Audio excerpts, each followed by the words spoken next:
ओ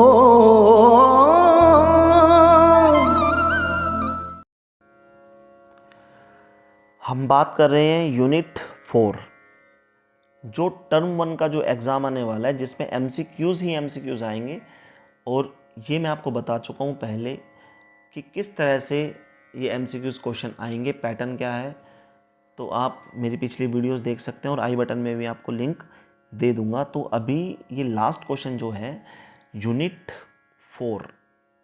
4 मतलब ताल से संबंधित एमसीक्यूज बनेंगे। अब कौन कौन सी ताल है समझ लीजिए। ताल क्या है? ताल बजाई जाती है तबले पर, मृदंग पर, ताली पर बजा सकते हो, आप अपने हाथ पर बजा सकते हो। तो यहाँ पर मैं आपको समझा रहा हूँ ताल के छोटे क्वेश्चंस एमसीक्यूज।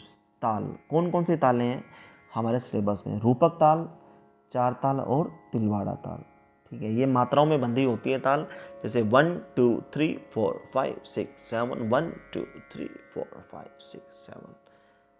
कोई चक्र 7 मात्रा का है, कोई 6 मात्रा का, कोई 10 मात्रा का, कोई 12 मात्रा का, कोई 14 मात्रा, कोई 16 मात्रा। तो इस तरह से आज जो मैं बात कर रहा हूँ वो रूपक ताल की, चार ताल जिसे हम चौताल भी कहते हैं, और तिलवाड़ा ताल की बात कर रहा हूँ। रूपक ताल में 7 मात्राएं होती हैं, चार ताल में 12 मात्राएं होती हैं और तिलवाड़ा ताल में 16 मात्राएं होती हैं। रूपक ताल की 7 मात्राएं 3 विभागों में बटी होती है। 3 2 2 विभाग का मतलब पार्टीशन, बैलेंस बनाने के लिए, संतुलन बनाने के लिए इसको विभाग में बांटा जाता है। 3 2 2 मतलब 3 2 5 और 2 7। तो ये क्वेश्चन आएगा 3 2 2, ये व्यवस्था 3 2 2 की। और आप नीचे देख सकते हैं जैसे 1 2 3 4 5 6 7, 1 2 3 4 5 6 7, इसके नीचे आप इनके शब्द भी देख सकते हैं, बोल भी देख सकते हैं। तिन तिन्ना धिन्ना धिन्ना। चार ताल में 12 मात्राएं होती है जो कि 6 विभागों में बटी है। तो हर विभाग में 2 मात्राएं, 2 2 2 2 2 2। 1 2 3 4 5 6 7 8 9 10 11 12, ये 12 मात्राएं हैं। धा धा दिनता किट धा तिनता तिटकत गतिगन, ये शब्द हैं। तिलवाड़ा ताल की 16 मात्राएं होती हैं और 4 विभागों में बटी होती है। 4 4 4 4 के हिसाब से इसको बांटा जाता है। 1 2 3 4 5 6 7 8 9 10 11 12 13 14 15 16। इनके बोल मैंने नहीं लिखे हैं, और लेकिन मैं यहाँ लिख देता हूँ साइड में, आप देख पा रहे हैं। यहाँ पर आप जो ये खाली जगह है यहाँ पर अभी आपको बोल शो हो जाएंगे। धा तिरकिट धिन धिन, धा धा तिन तिन, ता तिरकिट धिन धिन, धा धा धिन धिन। एक बार फिर से रिपीट कर रहा हूं। धा तिरकिट धिन धिन, धा धा तिन तिन, ता तिरकिट धिन धिन, धा धा धिन धिन। अब हम बात कर रहे हैं ताली और खाली। जो चिन्ह होते हैं जैसे x 2 3 0 4 5, ये सब क्या है? तो ताली खाली आपको यहाँ पढ़ने की बहुत ज़्यादा ज़रूरत है। ताली खाली यहाँ पर आपको पढ़ने की बहुत ज़्यादा ज़रूरत है। रूपक ताल में एक खाली होती है और 3 ताली होती है, क्योंकि पहली मात्रा पर हमेशा सम होता है। लेकिन रूपक ताल एक ऐसी ताल है जहाँ पर विद्वानों के मतभेद हैं। कुछ विद्वान कहते हैं यहाँ पर खाली होगी और कुछ विद्वान कहते हैं पहली मात्रा पर ताली होगी, तो दोनों ही मानी जाती है। तो पहली मात्रा पर खाली भी है और पहली मात्रा पर ताली भी है। तो कुल ताली कितनी है रूपक ताल में? 3 और खाली 1 है।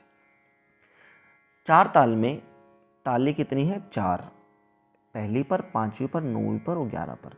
पहली पर पहली ताली, पांचवी पर दूसरी ताली, 9वीं पर तीसरी ताली और 11वीं पर चौथी ताली, जो कि मैंने लिखा हुआ है 1 5 9 11। 1 पहले नंबर पर है, 5 दूसरे नंबर पे है, 9 तीसरे नंबर पे है, 11 चौथे नंबर पे। इसका मतलब 1 5 9 11 पहली, दूसरी, तीसरी, चौथी, और तीसरी और सातवीं मात्रा पर खाली होती है, 0 होता है। तिलवाड़ा में पहली, पाँचवीं और 13वीं मात्रा पर ताली और 9वीं मात्रा पर खाली, क्योंकि विभाग बढ़ जाते हैं 4 4 4 4। तो हर विभाग की पहली मात्रा पर ताली खाली होगी। जैसे आप यहाँ देख पा रहे हैं तिलवाड़ा के अंदर पहली पे होगी एक, तो फिर एक 5वीं पर होगी, फिर 9वीं पर होगी और एक 13वीं पर होगी। तो क्या क्या होगी? पहली पर तो ताली काटा है, पहली पर x है तो इसका मतलब पहली पर पहली ताली, 5वीं पे दूसरी ताली, 9 पर खाली है, देखो खाली 9 पर है, और 13 पर तीसरी ताली है। रूपक ताल में पहली मात्रा पर ताली और खाली दोनों होती है, क्योंकि मैंने अभी विद्वानों का मत बताया था आपको।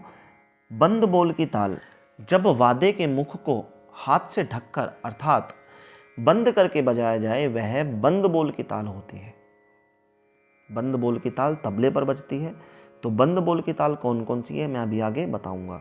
रूपक और तिलवाड़ा जो है ये ताल बंद बोल की है। तो जाहिर सी बात है, मैंने आपको बताया अभी कि बंद बोल की ताल किस पर बजती है, तबले पर। तो यहाँ पर हम बताएंगे रूपक ताल किस पर बजती है, तबले पर, और तिलवाड़ा ताल भी किस पर बजती है, तबले पर, और ये दोनों बंद बोल की ताल है। खुले बोल की ताल, जब वाद्य के मुख को हाथ से ढकने की बजाय हर बोल पर हाथ हटाकर बजाया जाए वह खुले की ताल होती है, खुले बोल की ताल है। खुले बोल की ताल मृदंग या पखावज पर बजाई जाती है। तो 4 ताल खुले बोल की ताल है, तो यह मृदंग या पखावज पर बजती है, और रूपक और तिलवाड़ा जो कि बजती है तबले पर, क्योंकि वो बंद बोल की ताल है। कुछ क्वेश्चन और हैं। रूपक ताल में धिन्ना धिन्ना कितनी बार आता है? रूपक ताल में धिन्ना धिन्ना कितनी बार आता है? जैसे कि मैं बता देता हूँ, ये देखो, तीन तिन्ना धिन्ना धिन्ना 2 बार आता है, धिन्ना धिन्ना दोनों 1 बार आता है। उसके बाद क्वेश्चन आता है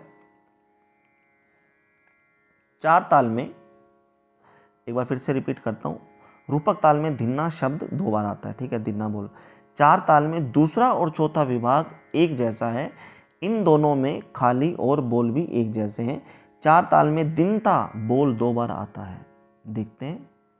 तो 4 ताल के अंदर आप देखिए दूसरा विभाग दिनता है, तीसरा चौथा 3 और 4 इस पे मात्रा है, और फिर आप चौथा विभाग देखिए 7 और 8 वाला, वो भी दिनता है, दिनता दिनता, और तीसरे पे भी खाली और 7वें पर भी खाली होती है, जैसे कि मैंने लिख दिया है यहाँ पर। नेक्स्ट, तिलवाड़ा ताल में तिरकिट का प्रयोग 2 बार होता है। तो मैंने आपको बताया था धा तिरकिट धिन धिन, धा धा तिन तिन, ता तिरकिट धिन धिन, धा धा तिन तिन। तो यहाँ पर तिरकिट शब्द आप 2 बार देख रहे हैं। ताली पहली मात्रा पर x सम आता है, दूसरी ताली के लिए 2, तीसरी ताली के लिए 3, चौथी ताली के लिए 4 और 5वीं ताली के लिए 5, छठी ताली के लिए 6, 7वीं ताली के लिए 7, ऐसा कुछ लिखा जाता है। तो x का मतलब क्या हुआ यहाँ पर? सम, जहाँ से ताल शुरू हुई है जहाँ से ताल खत्म हो रही है, ये सम है, और पहली ताली पर ये सम होता है, और पहली ताली का मतलब x होता है, x का मतलब पहली ताली और सम दोनों होता है। जैसे रूपक ताल की 7 मात्रा में 1 2 3 4 5 6 7, x 0 2 3 है, मतलब पहली जो मात्रा देख रहे हैं इस पर सम भी है, मतलब ताली भी है, और 0 भी है, खाली भी है। तो यहाँ पर 3 ताली बनती है, पहली चौथी और छठी पर ताली बनती है, और पहली पर ही खाली बनती है।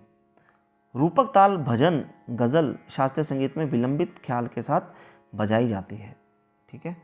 तो ये ध्यान रखना कि रूपक किसके साथ बजाई जाती है? भजन, गज़ल, शास्त्रीय संगीत में विलंबित ख्याल के साथ गाई बजाई जाती है।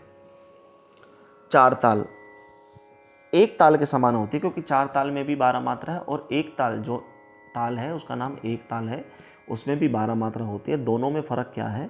दोनों में फ़र्क है, बोल का फ़र्क है। दोनों में 4 ताल जो है वो खुले बोल की ताल है, और एक ताल जो बंद बोल की ताल है। इसलिए खुले बोल की ताल किस पर बजती है? मृदंग या पखावज पर, और जो एक ताल है वो बंद बोल की ताल है, इसलिए उसको तबले पर बजाया जाता है। एक ताल में भी 12 मात्राएं होती हैं, 6 विभाग। 4 ताल के समान ही ताली खाली होती हैं, सिर्फ बोल अलग होते हैं।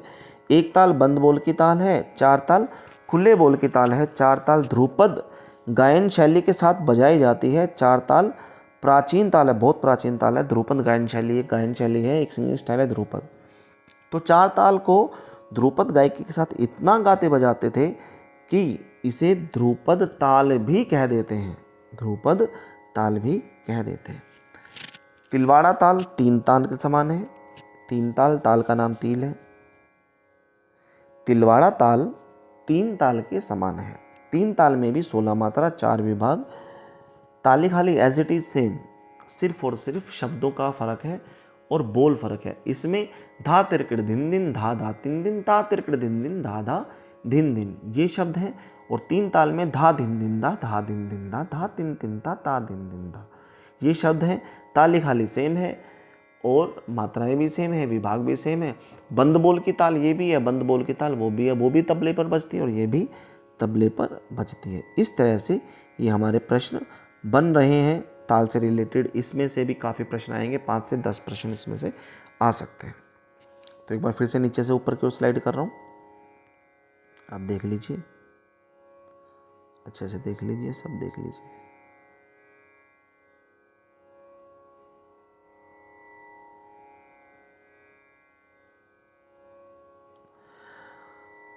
तो आपको यह वीडियो कैसा लगा मुझे कमेंट करके ज़रूर बताइएगा। अगर कुछ भी आपको पूछना, कोई भी क्वारी हो तो मुझसे ज़रूर पूछिएगा, मैसेज कीजिएगा, कमेंट कीजिएगा, कॉल कीजिएगा। कोई भी प्रश्न में आपको डाउट हो तो मुझसे पूछ सकते हैं। मैं आपका अपना आकाश शर्मा आपकी हेल्प पूरी करूँगा। और आप भी ईमानदारी से इस यूट्यूब चैनल पर बने रहिए। और चैनल अच्छा लग रहा है, वीडियोज़ अच्छी लग रही है तो आप मुझे कमेंट कर सकते हैं और कुछ भी क्वारी हो तो पूछ सकते हैं। एक बार फिर से आप सभी का स्वागत है इस संगीतमयी चैनल, आपके अपने चैनल पर, जिसका नाम है स्काई म्यूज़िक एजुकेशन पर। और आप सभी को मैं आकाश शर्मा एक बार फिर से तहे दिल से धन्यवाद करता हूँ। जय माँ Saraswati. Thank you so much.